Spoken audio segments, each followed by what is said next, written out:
Αυτό ήταν το ρεπορτάζ από την Τουρκία. Πάμε να δούμε τώρα πώς βλέπουν δύο άνθρωποι του ραδιοφώνου που σπικάρουν όλους τους αγώνες του μουντομπάσκετ του 16ου Παγκόσμιου Πρωταθλήματος της Τουρκίας, που σπικάρουν, που μεταδίδουν για το ραδιόφωνο το ελληνικό και το τουρκικό. Ο Κώστας Σωτηρίου για την Ερασπορ που μεταδίδει βεβαίως ραδιοφωνικά όλα τα παιχνίδια του μουντομπάσκετ, αλλά και ο Γκοχάνο Ζέρ του ραδιοφωνικού τμήματος του TRT.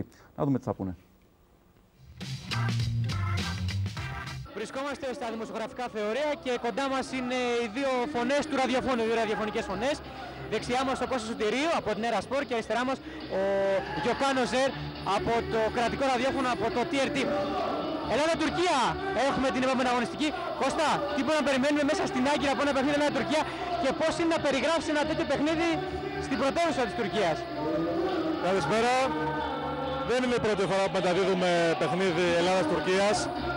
Σε συλλογικό επίπεδο τουλάχιστον έχουμε ταξιδέψει αρκετές φορές για την Ευρωλίγκα με τον Παναθηναϊκό και με τον Ολυμπιακό, κυρίως στην Κωνσταντινούπολη. Για μένα είναι η πρώτη φορά που έρχομαι στην Άγκυρα.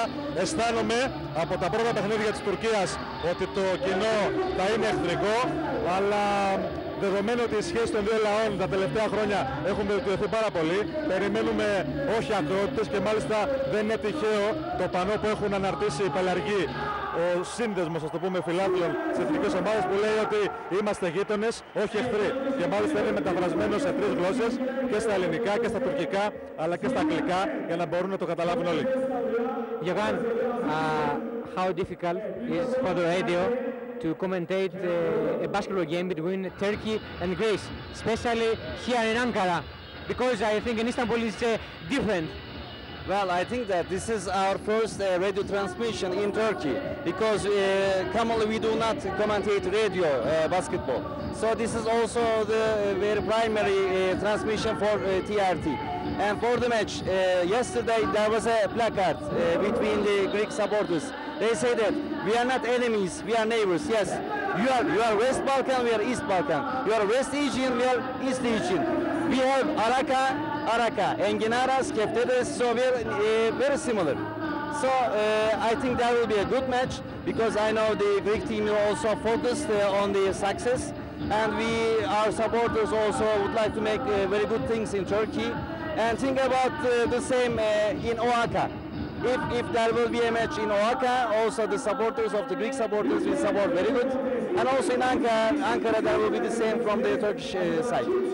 But until now, the crowd here in Ankara is with the opponents of the Greek team. Is supporting the opponents of the Greek team. Why is this? It's nearly the same. Imagine that in Oaka, Turkey is playing against Serbia. All the Greek supporters support Serbia. Although you have a right against Serbia and your 2 players are out for today's match.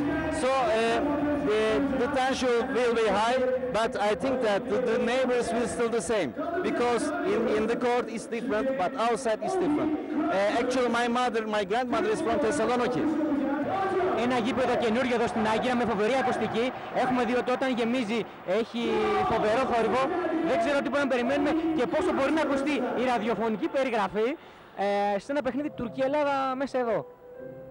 Θα εξαρτηθεί από την απόδοση της ελληνικής ομάδας. Θα χάσει τη φωνή σου δηλαδή. Αν είναι καλή απόδοση και αν συνεχιστεί αυτή η σχέση νίκης που έχει συνάψει η ελληνική ομάδα με την Τουρκία, γιατί μην ξεχνάμε ότι η Ελλάδα έχει να χάσει σε επίσημο αγώνα από το 1977, δηλαδή 33 ολόκληρα χρόνια.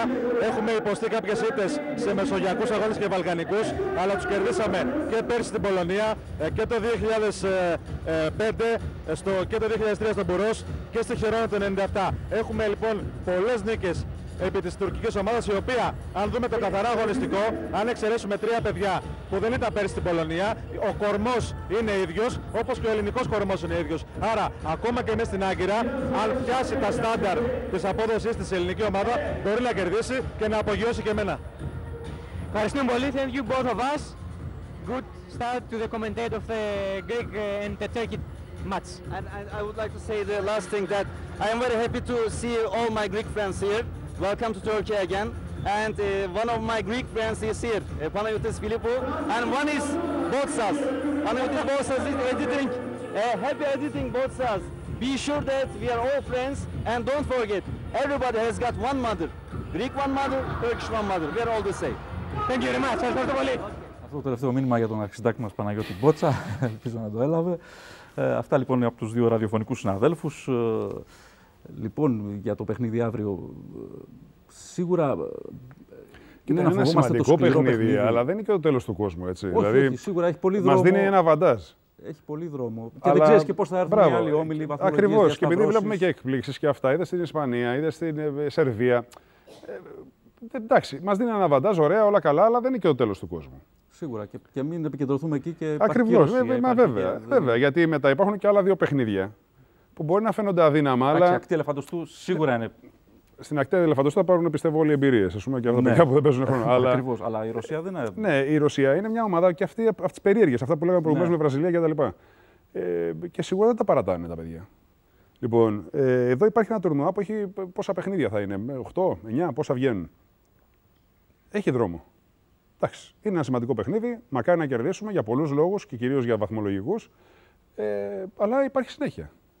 Υπάρχει φόβος οι αντίπαλοι μας να το παίξουν στο εριστικό μετά από όλα όσα έχουν γίνει στο φιλικό με τη Σερβία και με τις τιμωρίες της FIBA, να μας προκαλέσουν γιατί υπήρχε αυτός ο φόβος πριν από το τουρνουά. Δεν το έχουμε δει μέχρι τώρα βέβαια, ούτε και το Πορτορικό. Ότι θα γίνει αυτό θα γίνει σίγουρα. Δεν ξέρω αν θα γίνει εσκεμμένα. Αλλά ότι αύριο θα είναι ένα σκληρό παιχνίδι, θα είναι σίγουρα σκληρό παιχνίδι. Γι' αυτό σας είπα προηγουμένως ότι εκεί πρέπει να δούμε πώς θα αντιδράσουμε. Γιατί μπορεί να έχουμε μια καλή διαιτησία και να μην υπάρξει κανένα πρόβλημα. Να μας βοηθήσει αυτό το πράγμα. Αν όμως λίγο τα πράγματα πιεστούν και οι διαιτητές, και είναι λογικό ένα σφύριγμα να πάει παραπάνω, ή κάποιοι παίχτες δικοί μας να πάρουν να χρεωθούν με φάουλ πιο γρήγορα, γι' αυτό λέω χρειάζεται υπομονή. Δεν πας να τον φας τον αντίπαλο. Ναι. Καλύτερα να είσαι μπροστά του συνέχεια. Λοιπόν, εκεί μπορεί να έχουμε πρόβλημα. Αλλά να σας πω κάτι. Αυτό που έγινε με τη Σερβία ήταν τραβηγμένο. Και ειδικά η τελευταία φάση, νομίζω, με την καρέκλα, που δεν έπρεπε να γίνει, γιατί δεν υπήρχε λόγος να γίνει, νομίζω ότι τόνισε ακόμα περισσότερο την όλη κατάσταση. Ναι. Τσακωμοί όμως σε τέτοια παιχνίδια και ειδικά στο μπάσκετ υπάρχουν πάντα. Από το NBA, από